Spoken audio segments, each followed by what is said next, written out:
Greetings, mortals, and welcome to Chicago Reacts. My name is Lauren, and today we are looking into vampires, origins, and the real history. This is by the channel Something of Lugh. I must double check what it is called, because in my ancient old age, my memory is going Fortress of Lugh, or Lugh, L-U-G-H, is the title, is the channel. We're doing vampires today. I figured let's dress the part. We'll have some fun.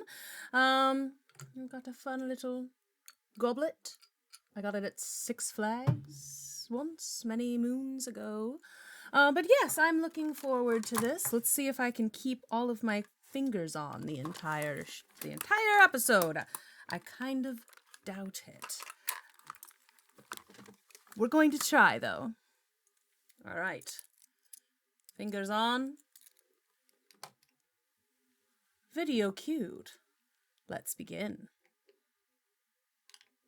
For real, though. Let's begin without me pushing the wrong button. Tales of vampires are quite popular in modern times, and never is that more true than as the season draws near to Samhain, aka Halloween. Yes. They are often presented more as exotic than terrifying, and this portrayal has its origins in the 19th century tales, most especially Bram Stoker's Dracula, which presents a vampire as an intelligent, seductive creature that might lure men or women to destruction through their wiles. Dracula is able to live the life of a Transylvanian lord while being a vampire. But where do these 19th century stories of Dracula and vampires come from? Were titillating stories of these Romanian vampires literary inventions?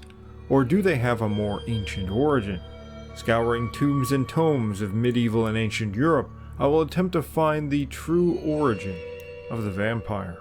Alright, let's begin. Hi Let's friends, see how I'm much he's Kevin got McLean. right. Don't forget to like, subscribe, and consider supporting the channel through Patreon or PayPal. 1,000 thanks to all of my supporters. Bram Stoker, a great Irish writer, is most famous for popularizing the more modern conception of the vampire with his depiction of Dracula. Making very tenuous connections to Vlad the Impaler, the reality is that Bram Stoker's Dracula was based almost entirely on Bram's own imagination, not any historical figure. Bram had spent extensive amounts of time studying Eastern European folklore in preparation for writing his novel. Many texts had been circulating Europe since the 17th century, dealing with the question of vampires, with even the famous philosopher Voltaire weighing in on the existence of the creatures. Oh, okay. John Polidori, an English writer, released one of the first influential works of fiction on the question with his novelette, The Vampire. Lord Byron. Why am I not surprised that it's Lord Byron? I wonder if he wrote it around the same time Mary Shelley wrote Frankenstein. Released in 1819. The vampire in his work is named Lord Ruthven, and he seems That looks like Alucard to me, but to have been a strong basis for Bram Stoker's Dracula. In The Vampire, however, much of the drama takes place in Greece rather than Transylvania. They both picture the vampire as seductive, elite, and intelligent, with a great desire to corrupt people before killing them. However, Stoker incorporates more folkloric elements into his tale and brings up the matter of God and of evil, which Polidori strangely ignores. he does that a lot. But one that's true. interesting aspect seems to be that he incorporates the genuine idea found in Greek and Romanian folklore that the vampire in fact starts off as mortal and is therefore more akin to a witch or sorcerer. But for those of Central and Eastern Europe, at least during the Middle Ages and into the early modern period, vampires were not some interesting characters in fantasy or folklore, but were very real, at least in the minds of the people of the time. To really begin this investigation into the origin of vampires, and Are we going to talk about resurrectionists? Is that going to come up in here at all? Because at the time it was like illegal to like basically do autopsies. Like so people would go and they would dig up bodies and sell them to doctors, so that doctors would be able to do autopsies on people. But I wouldn't be surprised if that led to some tales of the dead walking, you know? The tales that inspired writers like Bram Stoker, it's best to start with the word itself.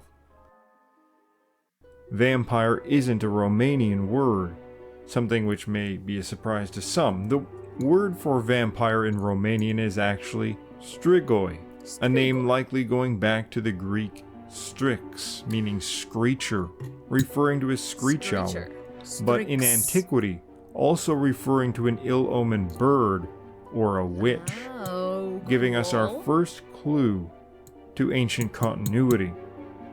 But the term vampire is actually derived from Slavic, and it is found for a word for a creature akin to a vampire in most Slavic languages, appearing as upir in Russian, and something similar in most others.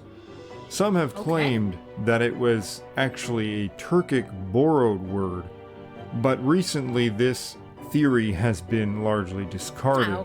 It might have even been the other way around, where Tartars borrowed the word ubir to refer to a witch. It appears to be of Proto-Slavic origin, meaning something like flyer. And we can then look at the Romanian, Roman, and Greek. Well, I guess vampires in mythology can often fly. Oh, I like it when we get into etymology. It's always fun. Stigoi, and how it refers to the owl, but in some cases also to a witch or a vampire. So vampire likely refers to a flying creature, and the stigoi also refers to a flying creature, specifically an owl. And so both of these, although different words, likely come from a very similar origin.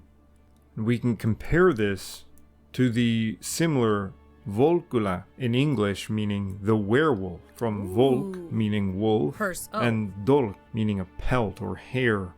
So wolf pelt or wolf fur.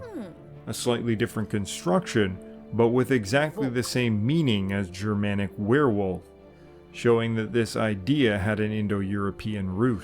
Okay. Oh, okay. So like a were-guild is because like that's in like mythology and stuff, where a were-guild is, they would put like a piece of fabric or something down and you had to cover it with penance, essentially. So like whatever it was decided that you owed somebody because you injured them or you stole something or you killed some, like they would put a were-guild down, and then once it was covered, then your debt was paid, essentially. And then they would take whatever, you owed them, and then it would take it away. I think it's a very terrible explanation of a were-guild, but it makes sense though if wear means to, it's like a pelt or covered. Like that makes sense.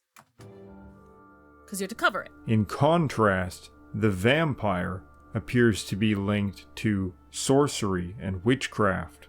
In some European cultures at least, a similar shared idea may have existed about a creature that took the form of a deadly nighttime bird. One important concept about the vampire in several iterations is that it consumes human blood or human flesh.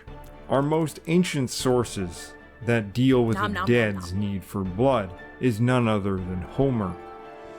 In the Odyssey, Odysseus must travel to the land of the dead to obtain knowledge from the deceased seer, Tiresias. He likewise speaks to the ghost of his mother, Achilles, and Agamemnon. Before speaking to him, Agamemnon they must be allowed to drink the blood of a goat he has emptied into a pit. The blood gives strength to the spirits to recall their life and to speak with him, and they greatly desire it. That's interesting, because I've definitely heard, ancient theories that consuming the flesh of a different creature will give you some of the attributes of that creature. Like people used to eat like bear hearts and stuff because they thought it would give them strength. They also used to eat mummies, like grind up mummies and like eat that because I thought it would give them like power of the ancients or something. Like, this was a weird time. This was a weird time. People did in fact do that kind of shit though. Like, I do remember also learning there was a like if someone would get hanged or whatever, like people would like try to get bits of the hanged person. Like, I don't know. Europeans were weird in this time, and I specifically say Europeans because I don't know that that's who I learned was doing it. It was mostly talking about Europe, the podcast that I was listening to. They didn't mention America because not everything's about America. Americans probably did it too. It is, in fact, the blood which draws them there, like moths to a flame. Only Tiresias is able to recognize him and speak before drinking the blood, due to his exceptional abilities. The vampire likewise must consume blood to maintain its strength. This was not only a literary practice. Chthonic blood sacrifices were occasionally made to dead heroes, typically at the site of their graves at night.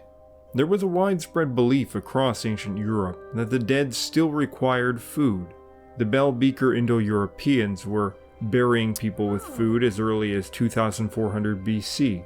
The purpose of this food is sometimes thought to be symbolic, but if we look at the ancient beliefs and folklore that comes down to us, even from much later times, it's very likely that this food had a real purpose intended for consumption by the deceased person or their spirit.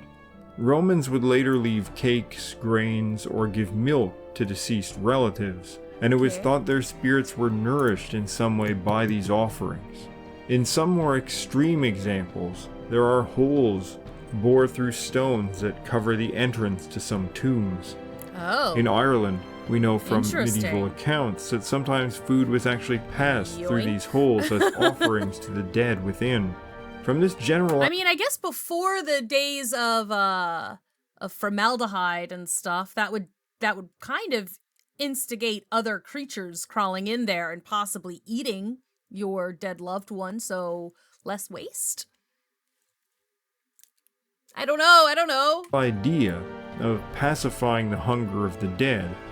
We don't have far to go to understand the origin of the vampire. That's true.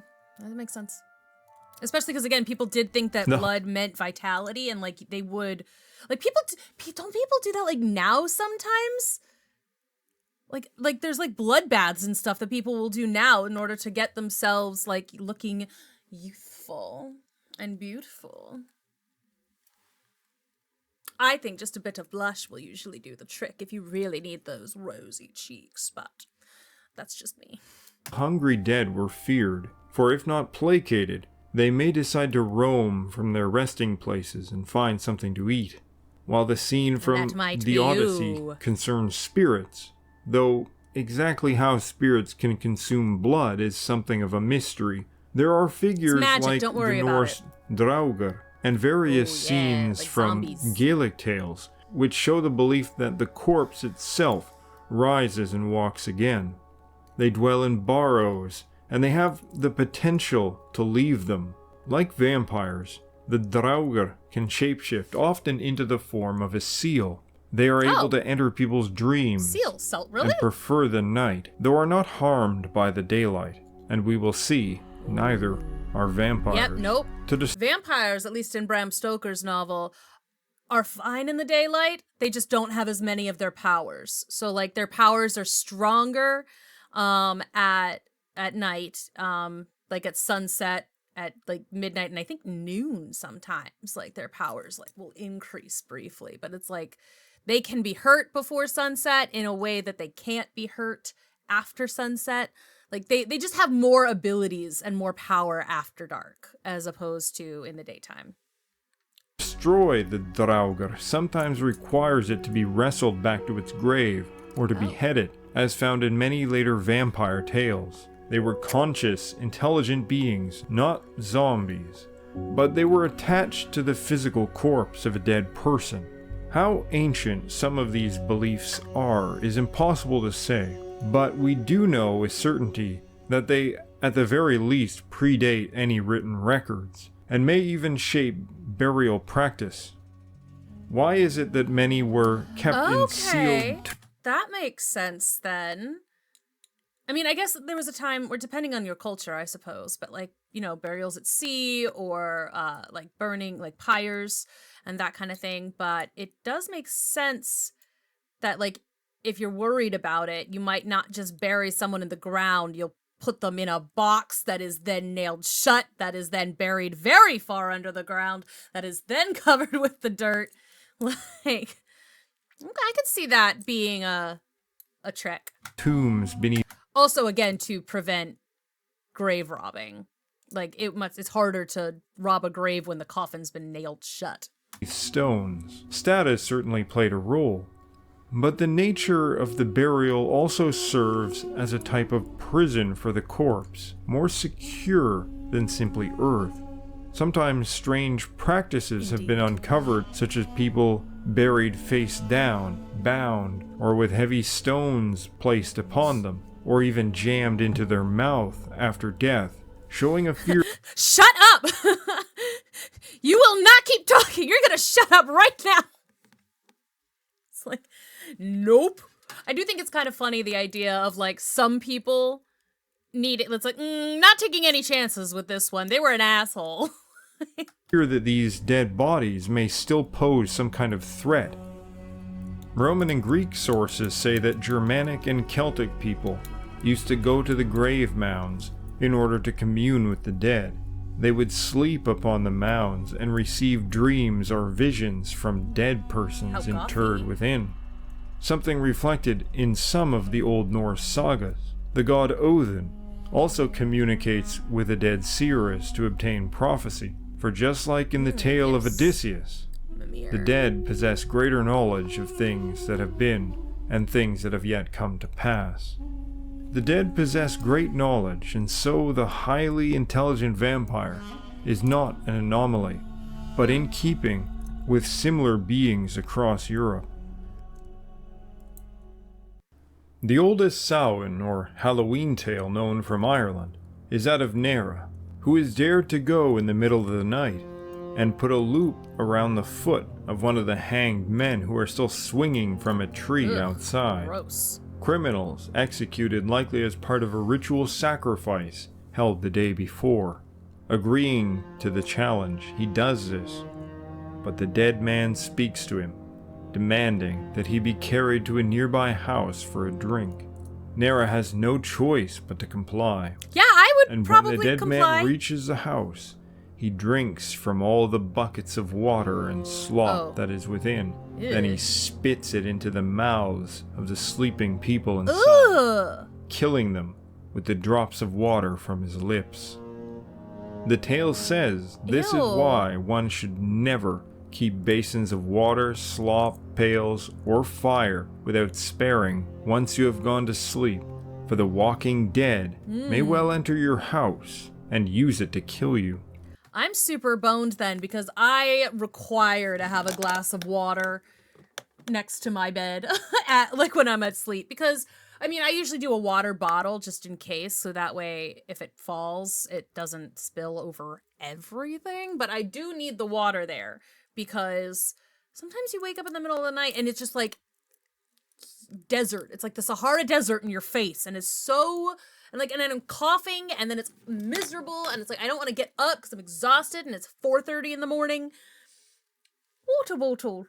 Water bottle. Very good. Excellent. So, I guess if the dead want to come and sneak into my house, they would definitely have to put a spell on me to keep me asleep, because I will hear them if they stumbling around out there.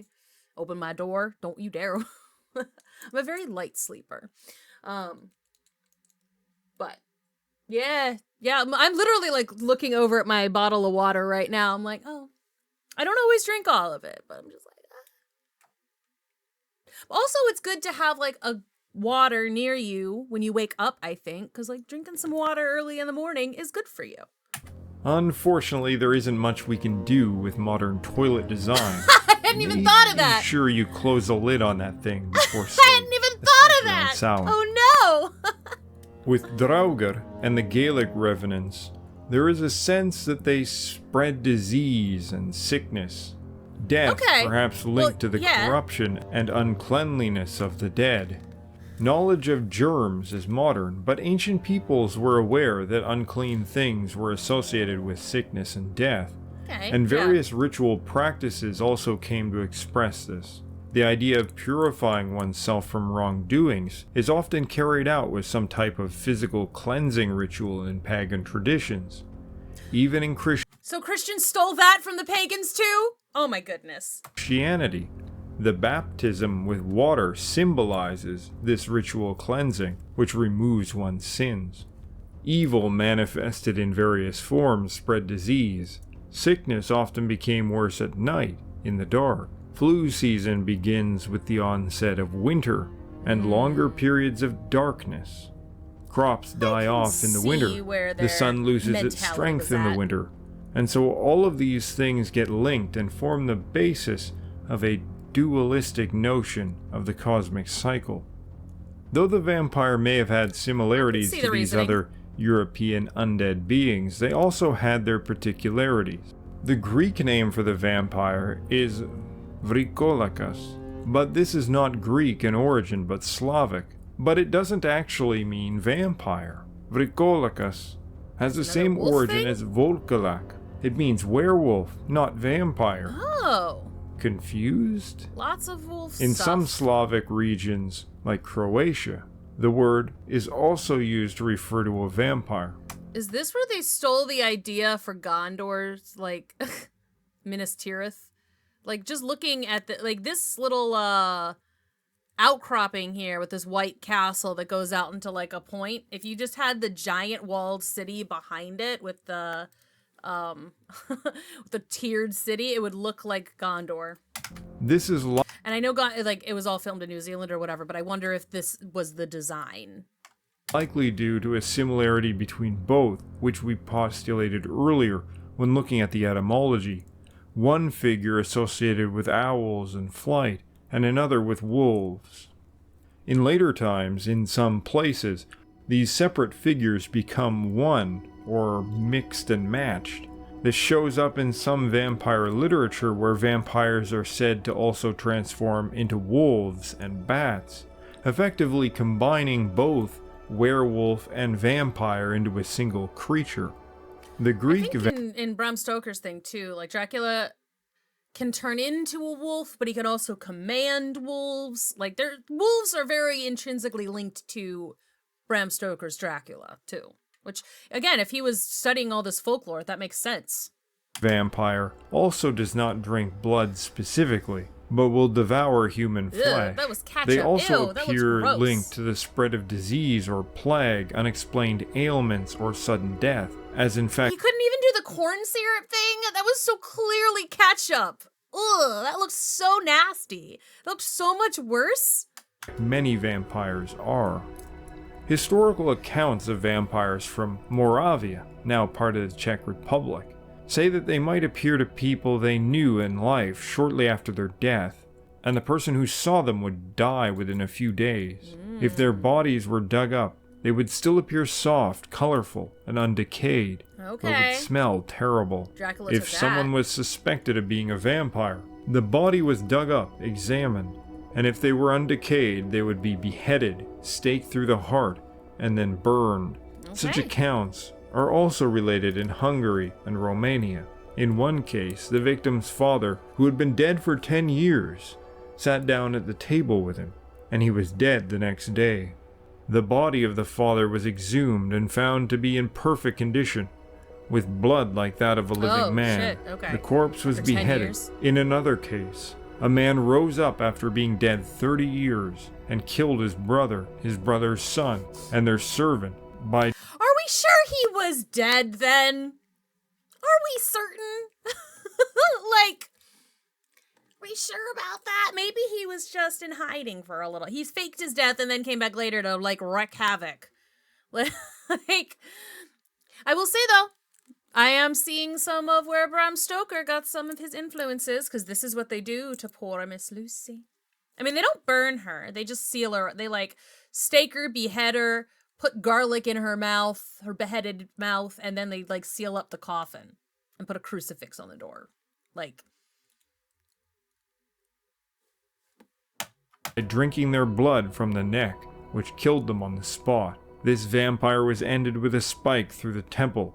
From the region of Transylvania, the historical accounts say that vampires could drain the blood of the living, like leeches, and fill themselves on it, until they were so full that the blood would pour from their eyes and seep from the pores of their skin, Ew. making them absolutely bloated with blood. Gross. Sometimes those who have been sucked by a vampire will also become a vampire in death, although that is not guaranteed.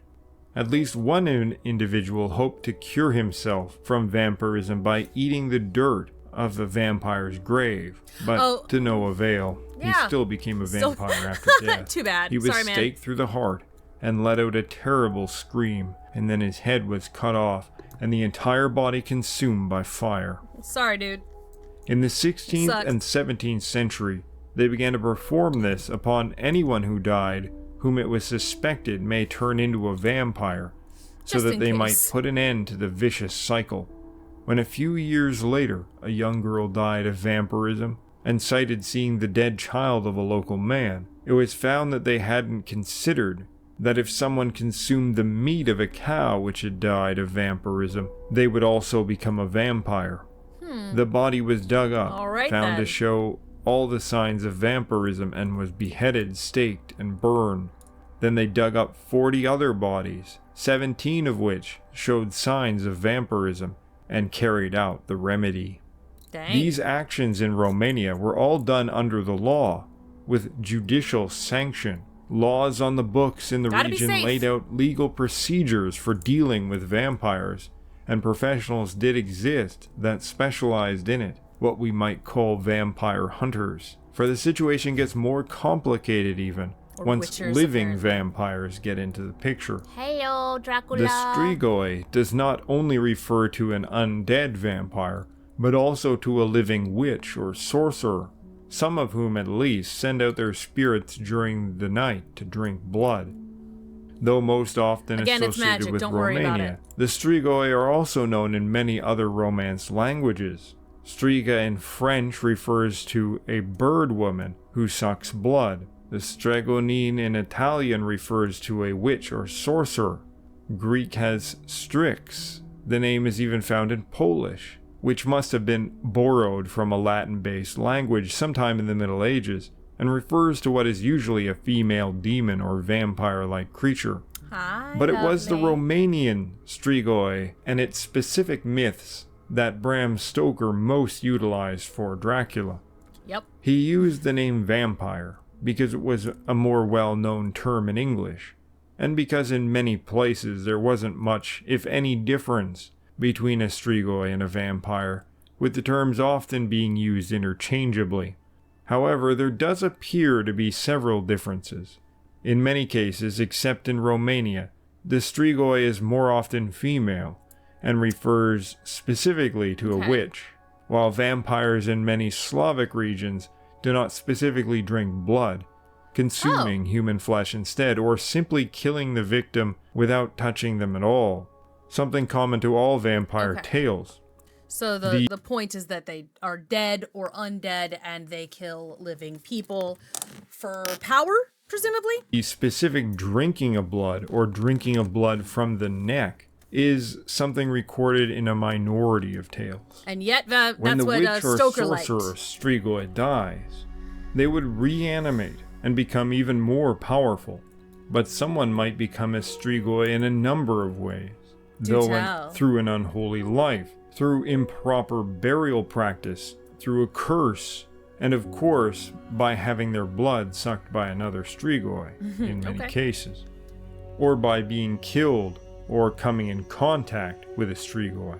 Male vampires in Balkan countries were also thought to seek out the love of women, motivated by strong sexual desire, a theme that comes up in Dracula and even earlier fictional vampire tales. The union of vampire and Hi, mortal woman Alucard. could actually result in children, who would become a dampir, who some thought would gain certain abilities of vampires without becoming one. In Romania there are likewise the moroi, children of the strigoi with normal women. they would be born hideous and with a great that's amount sad. of hair. That's The too full bad. I extent of prefer the the Alucard powers type. of the real tales of the vampire shift a little over time and depends on the region. However, one thing you can be sure about: if you find yourself under attack by a real vampire, daylight is unlikely to save you. The vampire generally has a preference for night, but there is nothing to stop it from appearing at high noon or walking in and sitting down at your breakfast table uninvited, perhaps making you its meal. Okay, so when did the it can do it uninvited, like, because I know that Dracula has to be invited into a place in order to do the thing. So like that's why with Lucy he like hypnotizes her and then calls her to the window and she like leans her head out the window and that's how he drinks. But later, Renfield invites him into the asylum when everybody's living in living at the asylum. So because he's already been invited in by a long-term resident, he's able to just kind of come and go as he pleases. But he has to wait for Renfield to invite him in. So I'm just wondering then, did Stoker decide on that? Is that like something he added to it? Also, fun fact about Dracula, Bram Stoker's Dracula, the doctor Seward was based mostly on one of Stoker's friends who was a doctor, and there is a story out there that is like they got locked out and they had to like lockpick their way in, and Stoker's like, hey, how do you know how to do that, Doc? And the doctor, who has been super grave robbing for a while, because, you know, that's how they had to. Like, I do not like, you know, they had to have the bodies, right, in order to learn things, in order to be able to heal people. But it was super illegal. So the doctor's like, I have to be good with my hands because of surgery. Yes. It's because of surgery. All doctors could do this. And Bram Stoker was like, excellent, cool. My doctor can do breaking and entering really, really well. And I just like, again, I haven't checked the veracity of the tale, but I do enjoy the story. They could take many different forms, but they varied widely in their intelligence, with some being very smart and others being more like drones. Often people are made ill or die from vampires without the creature even touching them or draining their blood. Simply seeing the thing is enough. Psychological it's sort of damage. like foretelling one's death. However, unless you are related to a vampire, you are not nearly as likely to be attacked by one. Because in the surviving accounts, they generally went after family members, often those closest to them. To bring them the with them, vampire right? is also prone to a strange OCD type behavior found in other beliefs about the dead. So if one fills the grave with many pebbles or other small objects, they would be forced to count them. Iron could ward them off as well, as it does with fairies and the Gaelic Sidhe. Garlic, of course, is a staple, and will provide a shield of scented protection, and big stakes to trap the dead beneath the earth are always a good idea. One thing that I do not believe was ever fully worked out, however, is if the vampire truly rose from its grave, the soil would clearly be disturbed. How the vampire gets out and then returns to its grave again is very mysterious.